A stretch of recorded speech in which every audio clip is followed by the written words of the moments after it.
I tell you a story about me and you. Out on the water, surrounded by the blue. They scream that only I'll be saved.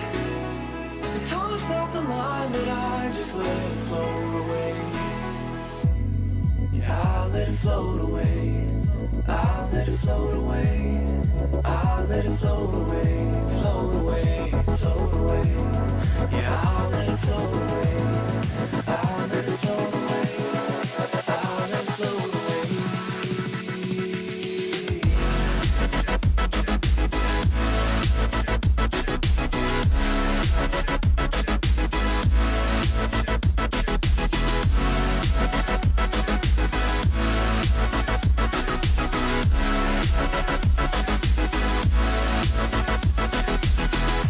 Tell you a story about you and me. Stuck on the water, the waves are getting deep. They scream that only I can breathe. They toss off the mask, but it's a little out of reach. Yeah, I let it float away. I let it float away. I let it float away. Float away, float away. Yeah, I let it float away. I let it float away. I let it float away. There isn't any more to say. If you're not with me, I'd rather not be saved. There's no decision to be made. If you're not with me, I'll just let it float away. I'll let it float away. I'll let it float away. Yeah, I'll let it float away. Float away, float away. Yeah, I'll let it float away. I'll let it float away. I'll let it float away. Yeah, I'll let it float away. I'll let it float away. I'll let it float away. Float away, float away. Yeah, I'll let it float away.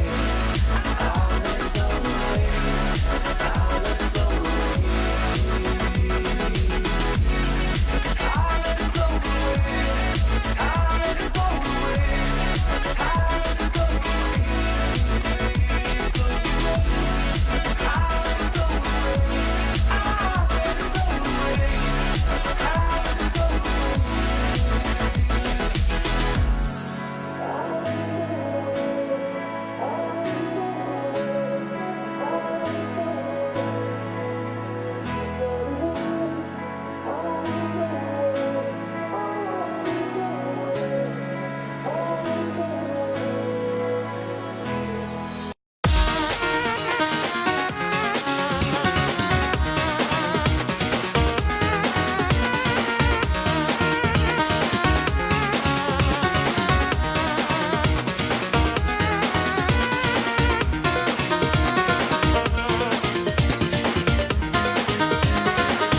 I'll let it float away. I'll let it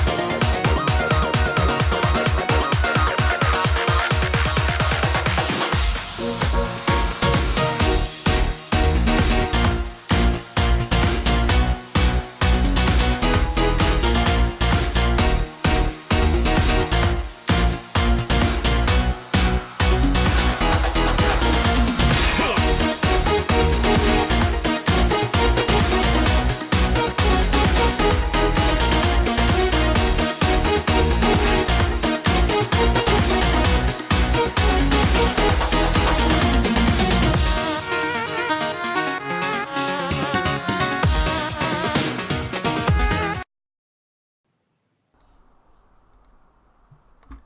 Hello and welcome to episode 2 of the ELF Character Select podcast. I'm your host Gems, and joining me today we have a couple of new guests compared to the last time. Do we have over to my right, Justice Soul Tuna, below me, Abominable, and from before, you guys remember Punlife. How are you guys doing? How have your days been? I know we haven't had much time to actually catch up in general, so let's get a bit of warm introductions going and flowing here, and see how everyone's doing. Right, age before beauty. I think Abominable go should go first. Oh, really? beauty. Hello, everyone. I'm Abominable. I commentate Tekken and sometimes play too. And I'm wonderful, thank you. I've had a good day. Generally. The trains kind of screwed it up and meant that we had a kind of panic start to the podcast, at least on my part. But yeah, I'm good. Patrick, how about you? Well, I'm pretty good. I am everyone's favorite anime boy lover. Proud of it as well, and I'm feels good to be here. I can't wait to talk some Tekken. Yeah, we have got a number of different topics to bring up today, guys. I think we're gonna. You forgot someone. No, it's just Lucas. Everyone knows who he is. It's fine. At this point, I'm basically like a household guest. Everyone knows, yeah. So that's fine. Everyone knows Lucas. If I introduce him, he's gonna make some horrible pun, and no one wants that. I mean, you're not wrong. He's gonna be something. He's gonna say like, "Hi, like I'm Dad," or some horrible dad joke, even though he's too young to even Dad jokes. consider that. Yeah, try and keep the jokes to a minimum, Lucas. Seriously. only make the joke when you think it's really good, and prepare us all first. He seems to have lost his camera. He's disappeared already. Well, rip. I feel like this is a setup for something. Oh no, he's back. There we go. He's back. That's Skype. That's not me. Just Oh, okay, no, I legitimately thought you were setting up a joke. The I timing was too good. I actually wasn't for once. Wow, now I can see you fully, Lucas. You look like a sponsored player. I know, right? Obviously, we all know that will never happen. Fake it till you make. No, fake it till you make it, dude. He's got the right idea. But, anyway, we've got a number of things. I think we're going to start off, what was chronological order? So I think Belong. We're going to start off with Belong, I think, which is Stu's little baby here. He has been running the Belong scene, doing the casting for this past couple of weeks. And we saw the finals with the Lionhearts versus Bradford. Stu was one of the commentators over at Insomnia. And he's pretty much the closest to all the action on the day, right there. I think we ended up, the Lionhearts taking it overall. Whoop whoop. However, there were some great matches in between there and some... well, I'll let Stu cover the rest, actually. Yeah, thank you. So, where to start?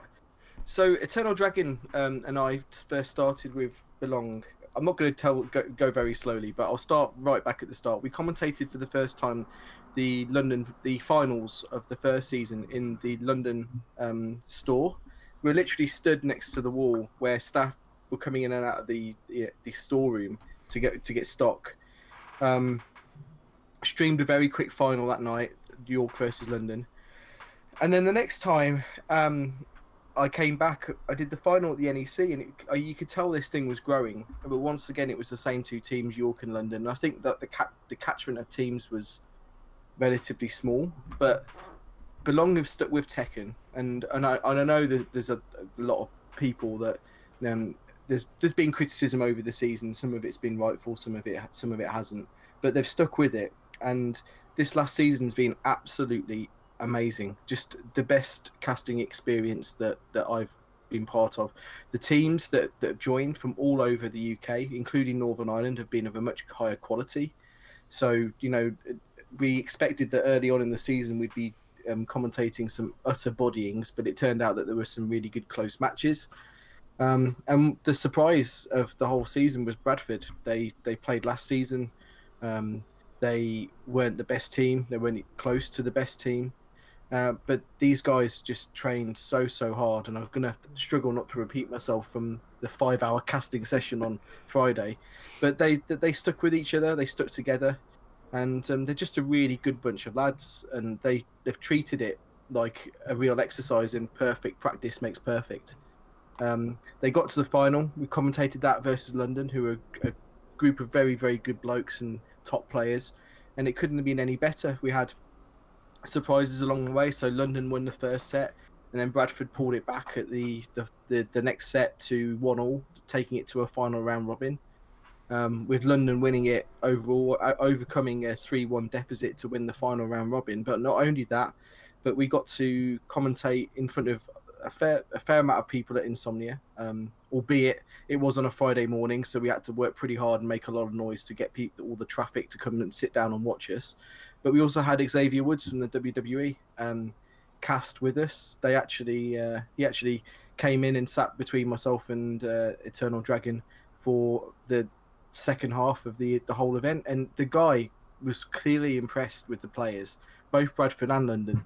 He really does enjoy Tekken. He did play at the end as well, and he clearly had worked on his King.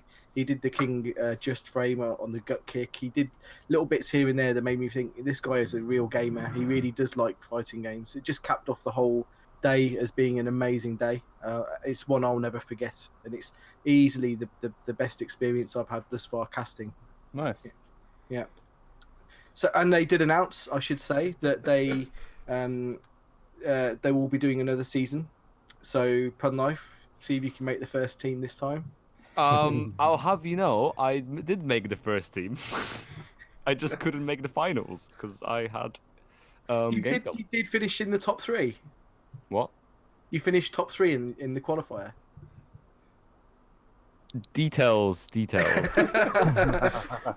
But they will be having it again next season, and I'm really happy. I mean, again, Belong have had some criticism over the time. I think sometimes the communication with the players could have been a fair bit better, and it's also sometimes the formats haven't all been clear.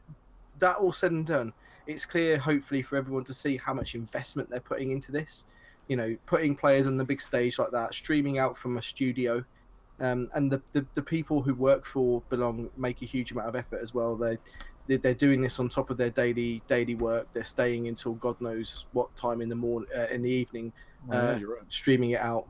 And it's because we travel to the offices, the head office in Basingstoke at the game to do this.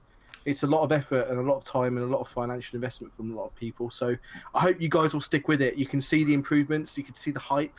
I just can't wait to see how next season goes, and maybe we'll see Bradford come back, maybe we won't. And Punlife, I can see when you write about me in chat. So, Also, on that note, That's the point. Next season we do have an extra game Belong now, so there's going to be yeah. If you remember, there's going to be more London teams split out. So there's going to be the current Belong team and the Stratford ones, the Spartans, I believe they're going to be called. And the third London team in Kingston. Yeah. So Kingston is the true B team for London. So that makes you the C team. The C team that could. All I remember is winning the prize. I'm sorry. But that does make it interesting because there's people who obviously didn't take part in the London one that potentially might join back up. There's going to be way more competition just for those slots as well. So we're going to see people trying out potentially for more than one slot across the different game stores, which will be interesting to see as well. I didn't think about that. You could do that, couldn't you? Yeah. You could hedge your bets. You could even go for both. I don't even want to put that idea in Ru Kang's head. I can imagine him trolling enough to qualify for both teams, sitting back in his chair waiting to see which one bids the highest offer. Wow. Yeah, and also I really hope that the Milton Keynes Enigmas have their team back, because the Nyota team, big up Nyota, their players have come a long way. Gorgarath and Dancing Saiyan, they've got some good players out there, and it'd be nice to see those teams involved as well. Yeah, yeah, it's very it would keep the competition very fresh, and they have, like you said, they have improved a lot. And their faces, though, they're still rising up in the community. Their name is getting out there, but it would be good to see them start making the higher spots as well, and start actually getting the opportunity to showcase their talent. Plus, I want some good opponents. Exposure is a big thing. Exposure is a very good thing in this. I think that's the thing that probably gives players the most. It gives them exposure to playing competitive Tekken in an environment when they can play with their friends. And I don't get paid for giving this the PR, by the way.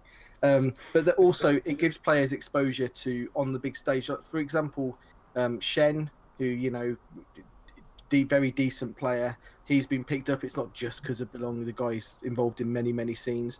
But then RskyLuck. I mean, This guy has basically gone from not being known as a player to being one of the most talked about players in the UK over the last few weeks. And he's just been picked up by Rise, so well done to him. Really, really well deserved. And I hope to see the other players in that team be picked up as well. They're all really, really dedicated, good guys, and they represent a brand well, and they all deserve it. Yeah. Nice. In fact, on that note, you mentioned about having a place for people to practice, get noticed. I think that's actually very important. People actually underestimate that because genuinely it was a struggle, even just a few years ago, to find any decent offline venue to get any kind of matches at all. And I even made a joke earlier today in the WhatsApp chat about like literally back in the day having to travel all the way to North Acton, which was Heart of Gaming. That's right? where I live. Just to go all the way to literally, like, and I live in Southeast London, yeah. So like to travel all the way to North Acton and pray to God one of the people brought like the game disc or their hard drive or whatever, because if they didn't, you're screwed. Like, can't even play your game. So like it was tough, you know what I mean? So it was hard back in the day to even have decent venues to practice. So now that we have London venues, it's so good. So now we have multiple choices. We got Belong, we have ELF, we have Red Bull. So we have all these places people can just go and just play offline, because online is online, and online, you know, will always be online. But nothing beats offline, like in my opinion. Nothing beats offline when it comes to just getting good at the game, meeting other players, and just having fun. Honestly, because I think online is tiring as well. On top of being what it is, you don't always get like the long sets of the experience you need. So I'm actually very thankful we even have these venues nowadays, to be honest with you. While we're on that note, I'm going to do a quick plug because we do have a offline event coming up soon, since that ties in perfectly. We are going to be doing the Red Bull Revolver at the Red Bull Gaming Sphere on September 9th. We're going to be doing a couple of different games there. We're also going to be having a viewing party for the mix-up, the Leon event, and a couple of other bits and bobs here. So I think we have a Dead or Alive event. We have KOF and a Tekken tournament as well. So and it's worth noting that this event is 3 days after the season 2 patch drops. Yeah. So this will probably be you're right. the first tournament you will get to Oh my god. regularly play season 2 patch on. Yo, So you is know, this- it's effectively like a day 1 tournament of It's a sorts. day one. Yo, it's going to be a lot of, honestly, it's going to be a lot of fun. It's gonna be Oh wild. my you know? god, I didn't think And- about that until you mentioned it. And obviously, since most of the killers won't be here, any sort of tech that you guys develop in those days, you'll be able to throw out, and you know, expect a shit ton of Claudio tech to appear. Also, I'll be leading the charge on that. the King of Fighters event, I think, is an official seeding event as well. It is for Revo this year, Yeah. yeah, which is later on in September. I think last weekend of September. Yeah, so it's worth everyone showing up. And also, we are going to have a view party of the mix-up as well on the screens. So come down, just even if you don't want to play, come and watch Tekken. It's going to be a lot of matches being shown on multiple screens. It's going to be a lot of fun just chilling and hanging out, even if you're not interested in playing at that point in time as well. Okay. And Abominable seems to have just lost his connection completely.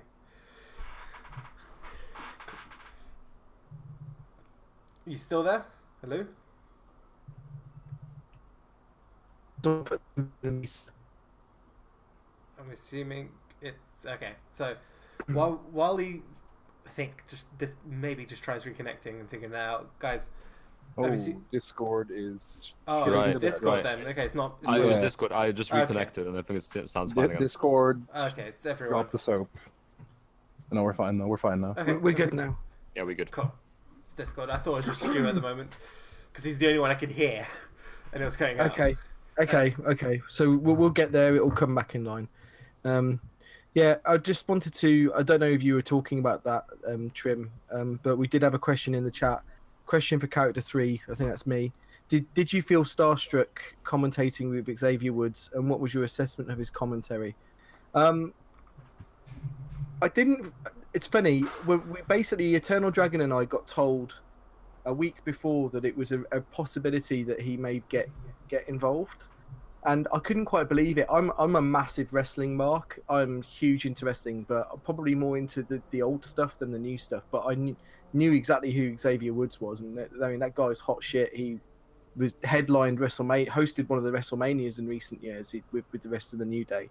So I was a bit starstruck, but kept managing our expectations because this guy, he basically does what he wants. So when I said to them, when is he going to sit with us? They said, well, we don't know if he will. It's kind of up to him. So I think they just basically gave him free reign of insomnia. So all I thought to do was basically the way it worked in that event is no one's buying tickets for the final. They just kind of stroll past and they can decide to sit down. And we had the hardest slot of the whole weekend. We had Friday morning, and that was literally done because of Celtic Throwdown. They wanted to give any of the players who played in the final an opportunity to go to Celtic Throwdown as well, which was great for the players, but wasn't so good for the show in the venue because it's just the first day of opening. So our job, Eternal Dragon was just to bring as many people as possible. Maybe Xavier Woods would be one of them. About halfway through, they brought a chair in between us, and suddenly we knew it was going to happen. But we're already buzzing because you're sat on a big stage in front of a lot of people. And your voice is blaring out over the NEC. So you're kind of already buzzing anyway, so we didn't have much time to think about it. So I wasn't actually too starstruck then. It was only right at the end when there was a crowd of people waiting for him to come down from the stage so they could get pictures with him. It really dawned on me what had happened. What did I think of his commentating? He was quite low-key. He was a very gracious bloke, and he knew loads of camera tricks that I wasn't I had forgotten. So he basically did. So when we're commentating to out and the game is being blared out, the production team can still see us and hear us. So they're watching us. So if I need to cough, I just do that, and they cut my mic, stuff like that. Xavier would manage to basically use sign language to say I need to pee, but he did it in the most cool way. He wasn't like he was just like that. I don't know if I did it the right way around then, but he basically just did the P sign, and they took it to a break not long after. He was a cool dude. He was very chilled. The guy was running on no sleep whatsoever, and you wouldn't have known it really unless you're right up in his grill. He very, very nice, chilled out dude. So yeah, it was a great experience. Hope to do it again. There would be some wrestlers that I'm such a massive mark for that I definitely would be starstruck, but most of them are dead, unfortunately. Bummer. And on that absolutely grim note, It's wrestling. let's move on to the Celtic Throwdown, which you've mentioned, which was the next day. We saw a lot of action throughout that whole weekend. Some brilliant clips came out of that. I think I have a few ready here to show a couple of you guys. So I'm going to show those clips, and then we can go straight into it afterwards. I think you guys will be pretty happy to see what videos we have ready here. So, okay. There's the CSS as well. He is first one, right I now. believe everyone's seen this one. It's of our Nice whip on it. ELF Gosane Down 3, catches him again. fighting against Super Akuma. And again! What Why a- is he doing that? Oh my god! Oh, that tech What jump a that setup. he pulls out. Absolutely amazing against the Super Akuma. I don't know how many of you guys managed to catch that one That was crazy. during that was- it live. But It's quite interesting because so something that I actually heard from one of our players that's now in Korea, Azura Kash, is that Europeans don't have a tendency to do jump overs on Aoki, and obviously seeing that from our fellow teammate Gosain was great. It's nice to see that tech being incorporated into his playstyle. And it definitely caught Super Akuma out. we do have to talk about Super Akuma's run though from the losers as well. So overall, I think he had one of the best losers runs we've seen for a long time. I can't remember how many matches did he go through in losers. I honestly can't remember, but he just ploughed for a long time in that losers bracket and worked hard to get to the finals. Is this losers top 8, or are you talking about in pools? I can't remember how far he dropped. I think fairly early on, but not that. I can't remember exactly what round it was off the top of my head. Yeah, it was a weird looking bracket. I remember because it was top 24. I was following it. The guy is a monster. He's scary to play against. You're playing a top player. You're playing a character that is a horrific experience to play against in Tekken. even if you say that he's not OP, and I'm not going to get into that, he is a horrific experience because you can be in a situation. Very rarely in Tekken can you be a life lead ahead and still not be the favourite to win the round. I mean, Paul's a thing. True. But the difference. But I'd say he's horrific as well is- in the good players' hands. the difference here is that Paul is still a Tekken character. You True. still have things like Very true. sidestepping and normal jumps instead of like, oh, I'm 3 meters into the air and flying above you with some demons. True, yeah. Whereas Akuma and Geese are both walking combat. Okay, I mean, I mechanics. agree. I think with Akuma, the risk is that he's got like a nuke in his pocket, whereas Paul has a bomb and you can defuse his bomb. Like once you block that death face, he's gonna eat big damage. But whereas Akuma, you've got a problem. When he has meter, you've got a problem. Yeah, I mean, see, the thing is, also the difference here is Paul's Death Fist isn't that fast. I mean, if you get hit with it most of the time, then fair enough, you probably deserved it. I mean, If you get hit by down 3 from Akuma, or like a jab into FADC, that's a bit different. it's like, yeah, you weren't galaxy brain enough to see it coming. You know, you didn't Yeah, read the down 3. What are you, a scrub? I mean, there's still ways to play around it, but Yeah. it's considerably harder. The meta flips on its head. I think 2 observations, because I actually did get to play Guki Akuma, just a phenomenal player recently, and I haven't really got a lot of experience versus Akuma. There's only Mr. Practical, who I'd say really uses him quite regularly in the London scene. Is the meta does completely flip on its head. There are certain things in Tekken you're just not supposed to do. But in this meta, you need to look for that down parry all the time. You also should remember that when he doesn't have those bars, that should be when you're going in. And I think a lot of players forget that, and they act scared of the character when they shouldn't be. And then it's almost too late when he does have the bars. But he is quite. I mean, the character has lots of weaknesses, but only when you've learned them, which is you could say that about any character. I mean, but he exposes that difference more than most characters.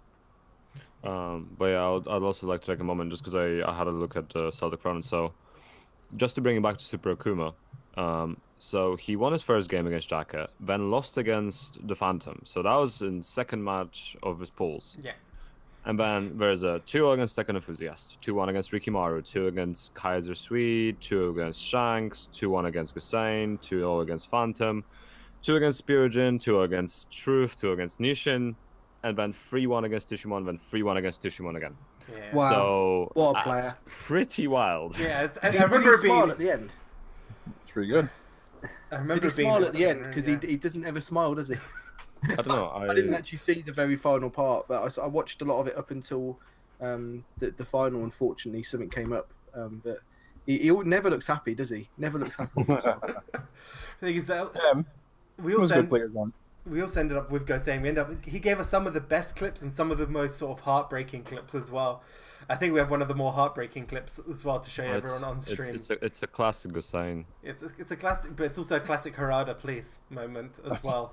Yeah. Oh, I definitely haven't seen That is this a one. Harada Uh, moment. it's On the brilliant. grab. So if you guys haven't seen it, here it is. Counter hit? It was I think against Nishin, the Japanese player. No, okay, it didn't. Okay, it Oh, I didn't. saw Good. this. Alright, we'll see. Oh my god. Oh my That's- god! It's What? painful to watch. Harada! When you see that, it's just like What was that? I wish that hadn't happened. You're just like expecting that rage to hit, and it's just like the Alyssa just dives just slightly too far, and it ends up missing. I can't wait for the season 2 balance update that removes Alyssa from the game. Hey, you she's not a can't great say character. that. I don't think she's No, a great I'm character. at all. joking, but the one issue I have with Alyssa Rage Arts is that they're so one up close that Rage Art, it's a high, right? So up It's a high, close, if you try to duck it, generally you still end up getting hit because of just the way the hitbox in it works for whatever reason. At least that's happened to me before. And then at the wall, she ends up circling around you. Yeah. Because androids. So it's things like that, like things that are a little bit goofy and like camera switches during Rage Arts, which happens with Alyssa a Or lot. Rage again, Drives because of for that circling. Yeah, things like that. It'll be nice to have that ironed out because she's not a particularly strong character. Like she's okay, she's fairly Yeah. solid, but she's not broken in any really like meaningful way. sidestep. Not Is- necessarily, no. Oh, no, but even like the sidestep is just like a feature of her that makes her unique in a way, I guess. Yeah. So I don't even think there's anything wrong with the fact that she's got arguably one of the best sidesteps in the game, if not the best. That But rage art, you're right about that. I actually remember getting clipped by that in one of the UK qualifiers. And you know when you avoid something perfectly and you're ready to take your winnings and just to cash in. And it's with King as well, so it's so satisfying when you go for that gut punch. But yeah, it just stays active for a very long time. But I mean, Yeah, to which be makes it hard fair, to punish.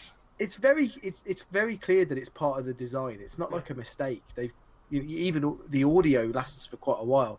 I just remember there being no audio where we played in Birmingham. Oh yeah, you're right. To be honest, the tell I've looked for with her rage art is you have to. I mean, it's hard in the heat of the moment, but you have to look for her arm to relax, because her arm relaxes like for half a second when it's done, and literally in that half a second she's gonna block. So you have to look for that. Otherwise, you're out of time. But what I don't like about that rage art is it's like a backswing blow almost. She can be right next to you. You press a button, she does it, and like your button will whiff, and then it'll come back and hit you. I think that pisses me off. On top of it being a high, but you know, whatever. all I see is Trim looking around nervously. Wait, Trim, you're a Trim is an Alyssa main, yes. Oh, I see. All right. That's why I'm just like, I should probably change this conversation topic. Oh man. I mean, I'm not. Look, ain't nobody saying it's unbeatable. It's obviously not. It's just one of those ones where when you're fighting her, it's like, oh, this average character has something particularly annoying I have to look out for. Okay, like that's basically what it becomes. But I guess that's a lot of characters, to be fair. It's not just Oh yeah, no, that's very relatable. I get roasted wherever I go. I wonder why. Yeah, so do I. But anyway, I think what we can take away from the Celtic Throwdown is that Gosane did amazing as well. He went up, I think, what did he get? 9th place, I believe? I think he was 9th. I think he just didn't make top 8, I think. Actually, while we're praising people, before we go on to the next topic, I'd like to give a quick shout out to Signor Farfalla, who's been just absolutely showing the world that Gigas is still viable, and he's been putting such an amazing performance every recent tournament. I mean, he was amazing at Head Stomper. He played amazing Celtic Throwdown, and it's great to see him. He's a lovely guy. He's really skilled, and it's lovely to see him rise up. And I'm looking forward to him getting sponsored hopefully soon, because he definitely deserves it. He does. He does. I'm scared to see how strong he will get with the upcoming Gigas buff. Like, if he's already this good on a character that's borderline one of the worst in the game, what are we going to see if Gigas gets decent buffs? Do we want a good Gigas though? The range between good character and bad character is not that wide in most cases. Yeah. I know we could argue that some just characters are playing bad. Noctis isn't great, but I mean, Gigas is still a viable character with lots of tools. But I agree with you. Signor Farfalla deserves to be sponsored. He's a very, very good player. He reminds me a lot of a Birmingham player called Zai. I don't know if you guys have heard of him, but this guy is, for me, the best player in Birmingham. He's up there with Dante, and Veggie would be up there if we played Tekken still. But Zai does something very similar to Signor Farfalla. They just stand still. They neutral block all the time. They don't hold back to block. They just literally stay still, and they wait to see what the opponent does and let them hang themselves. It's a very different way to play. You don't feel like you're dancing with them. You feel like you're trying to dance with them, and they're not dancing back with you. It's a very interesting style, but they're very, very similar. The safety dance. On that point, though, Punlife, I don't want to segue too much. I know Trim's got an agenda here to get through, but I do find it a bit odd that so many players say this guy deserves to be sponsored, this guy deserves to be sponsored. There seems to be like too much of a obsession with it in Tekken recently, and I want to call it out because I want to give some real talk. Drama. Very, very few players are actually being given money to play. Very few players get anything more than their tournament entry, and they may get some of their travel paid for if they're traveling the UK. But also some players, for me, are too young to be sponsored. It's responsibility. You're representing a brand. There's people being talked about who are 15, 16 years old. I think let these players, they haven't even fully formed as people. They might be good. But I'm not actually naming anyone specifically here. But what I am saying is that there seems to be too much of a focus on this. Oh, I've had 1 or 2 good results. Sponsor this guy. Well, you need to be clear that a lot of these sponsors aren't. Tekken as an esport is not yet fully formed. It's not Street Fighter. If Street Fighter get picked by a sponsor, there's probably a lot of financial incentives that come with it. Just let this grow organically. Don't hold. Just let things happen as they will. I think so. There are a lot of people feeling an innate pressure to sign a deal, to get into a deal with this team or that team, and I've seen too many people sign with a sponsor and then 3 or 4 weeks later lose the 3 letters in front of their name, and they're absolutely disheartened. They're devastated. The shirt never reached them in the post. Just let's all just let it happen organically. There's not that many teams out there. Whoever does get sponsored, good luck to them. I really am happy that it's happening, but bear in mind that no deal is better than a bad deal. But on that note, you brought up one of my pet peeves, honestly, that I see a lot of the time is people wanting to get sponsors and not having anything to provide the sponsor as well, because it's a two-way deal in this sense. A lot of people forget that part. It's not just you're a player or a tournament, you're a brand that they're using their product or whatever they want to push through you to engage with certain crowds, and what you can provide them, whether that's advertisement, where you join in some ads with them and create some videos, if you've got that sort of personality that fits with their ads, whether that's social media engagement rates, whether that's where strong brand following, so you can follow people you engage with on a LAN basis, so you go and meet loads of people, you wear the brand, and people engage with you very well. They maybe ask about the brands you're wearing, or maybe some gear you're using, say arcade sticks or whatever, and you end up sort of forwarding people through to the brands you're being sponsored by that way, or the team.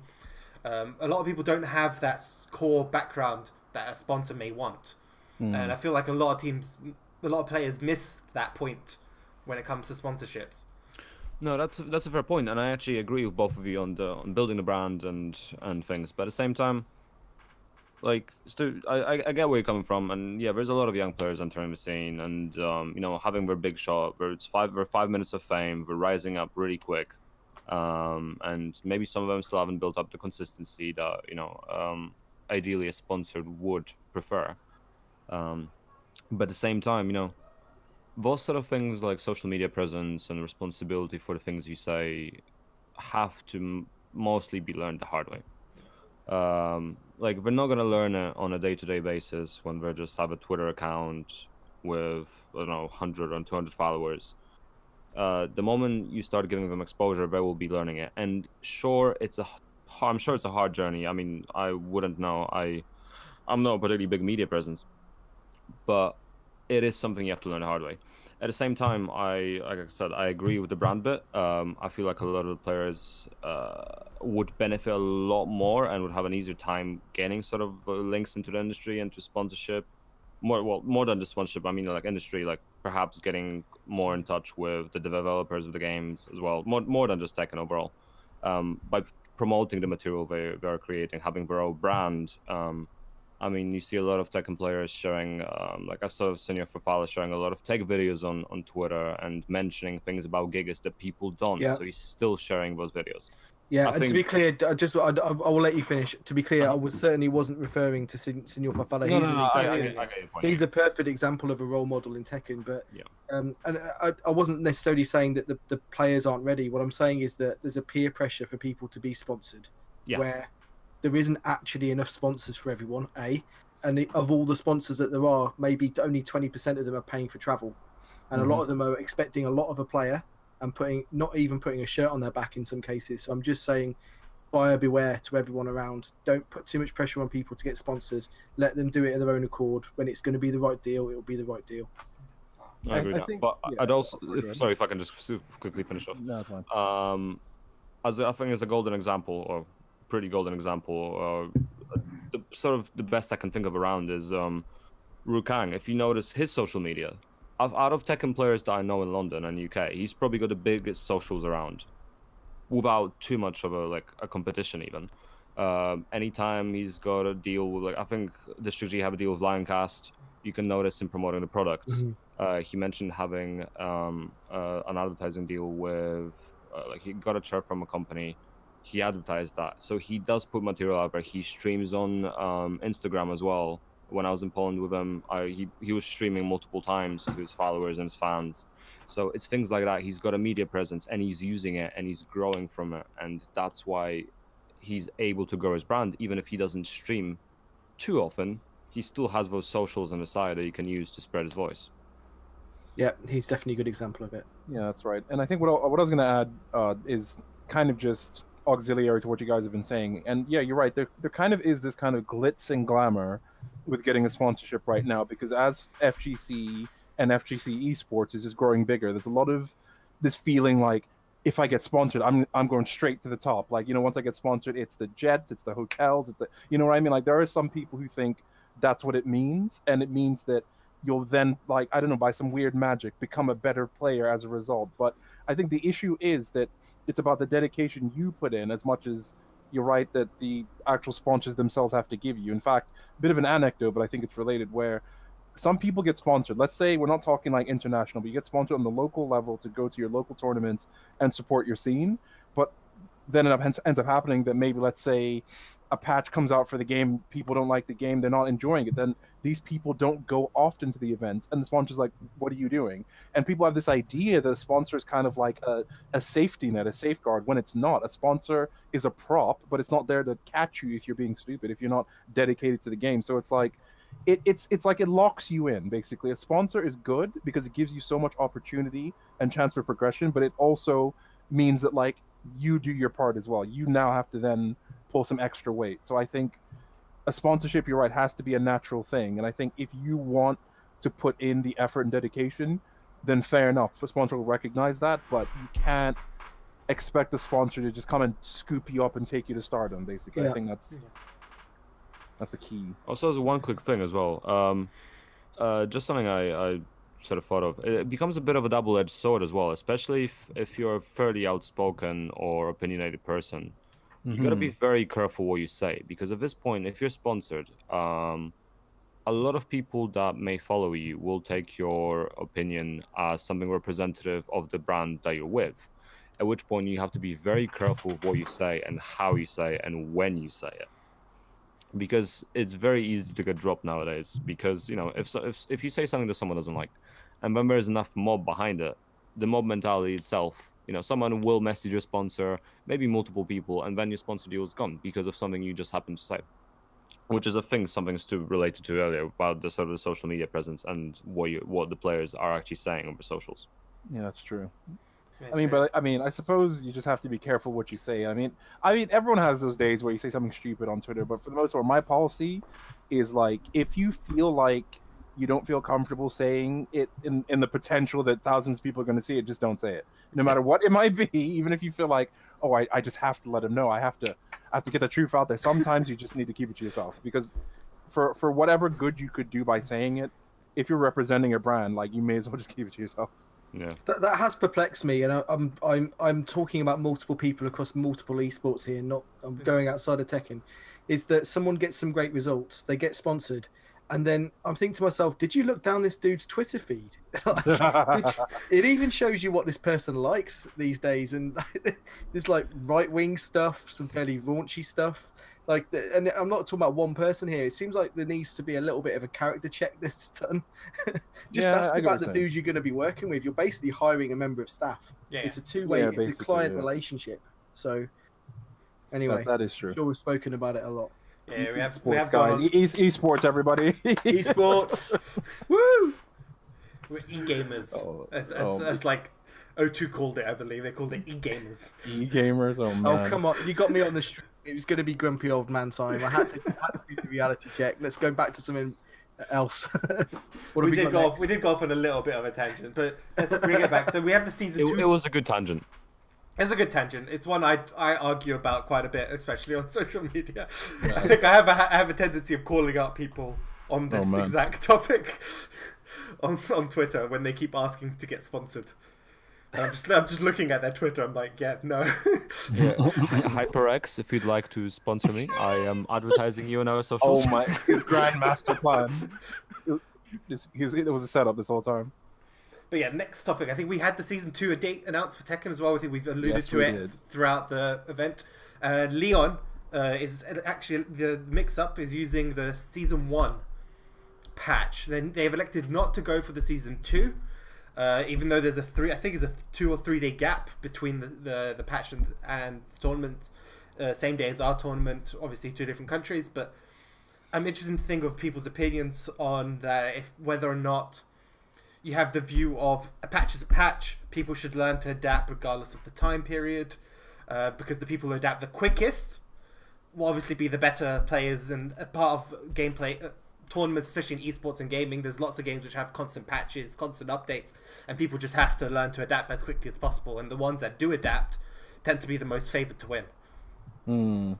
I think that there is a need to adapt, and I think in the case of Tekken, we got to admit we've had it good. We've had this game for a long time now at this point.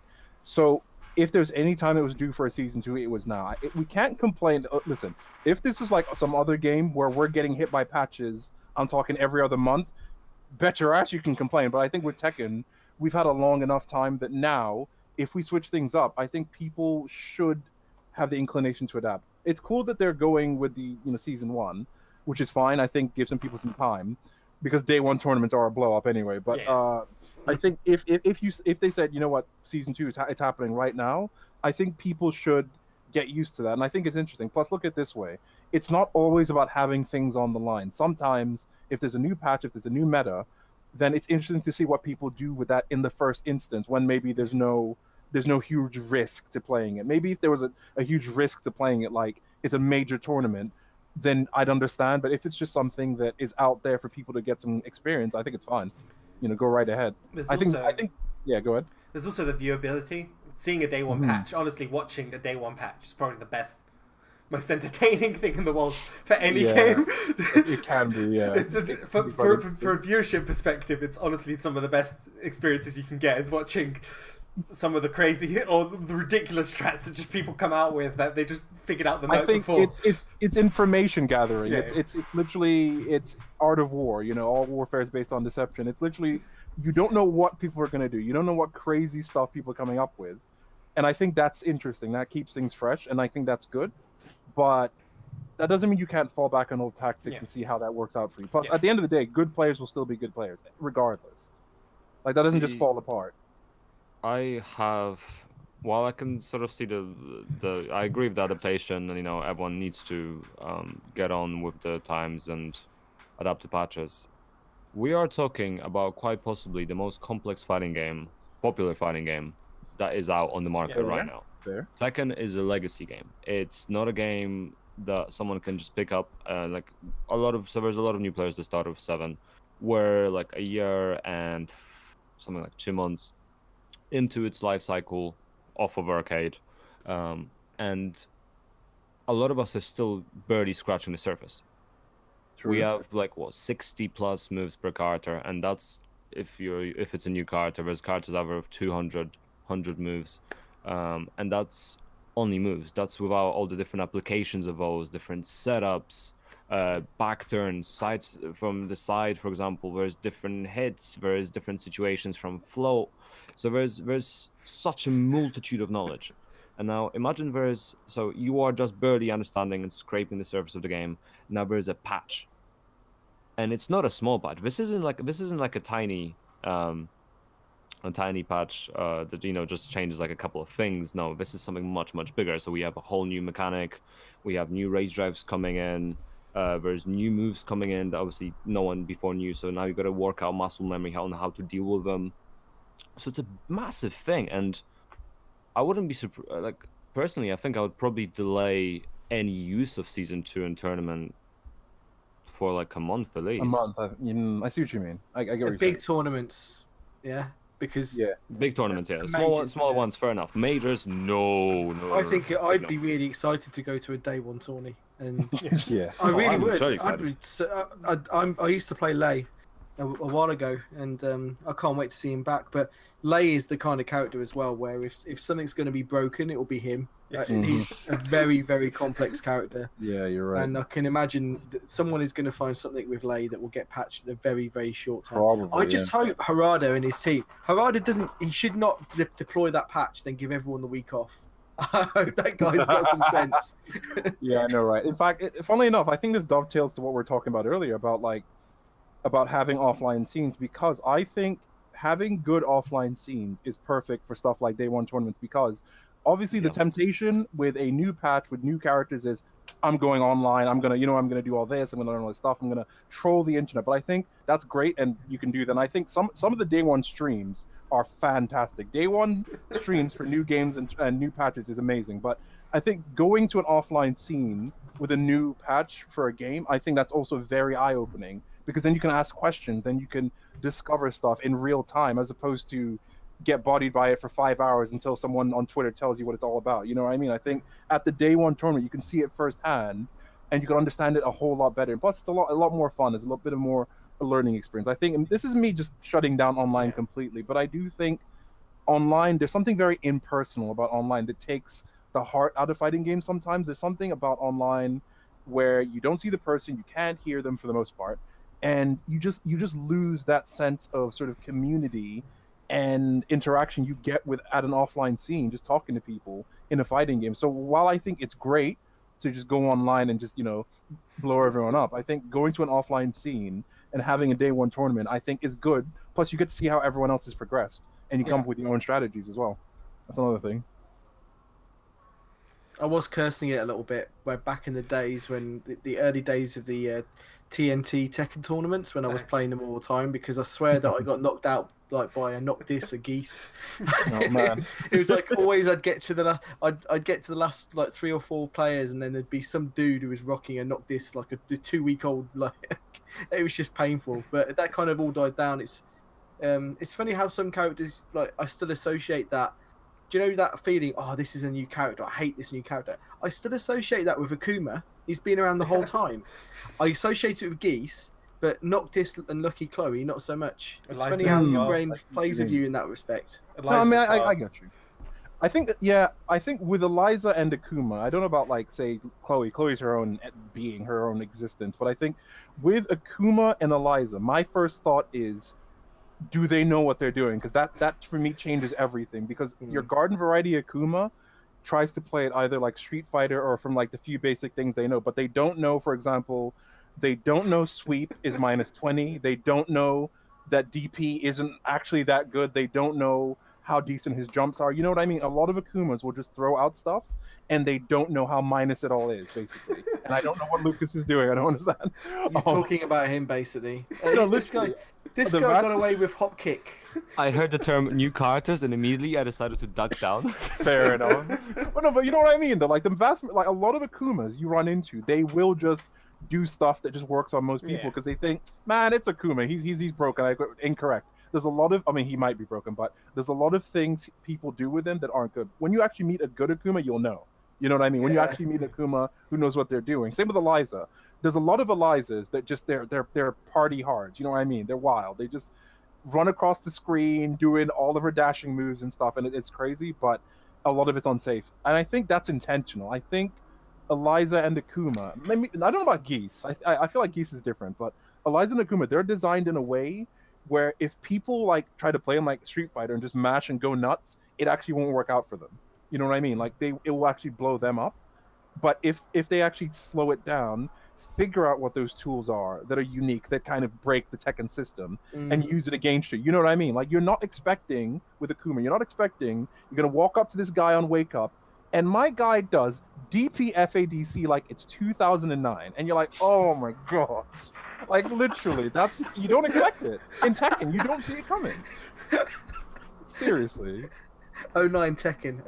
Like, honestly, it's stuff like that that like puts white hairs on you, because when you see that, you're like, all right. On your head, yeah? Yeah, on your head, yes. I believe we have a few more small topics as well. I think we need to move on because we have been going a little bit off the rails on this one. I think we have. Right, yeah. So I'm not sure how many of you guys have seen it, but we released along with District G our first episode of Bear Buki. I'm not sure if any of you guys here in the channel have seen it. I think it's Gosane and Rukang's sort of adventures. Oh yeah, I've heard of it. I have. It was a quite a good watch actually. I've enjoyed it. I don't know. It was a bit booky to be honest, but what book are they reviewing?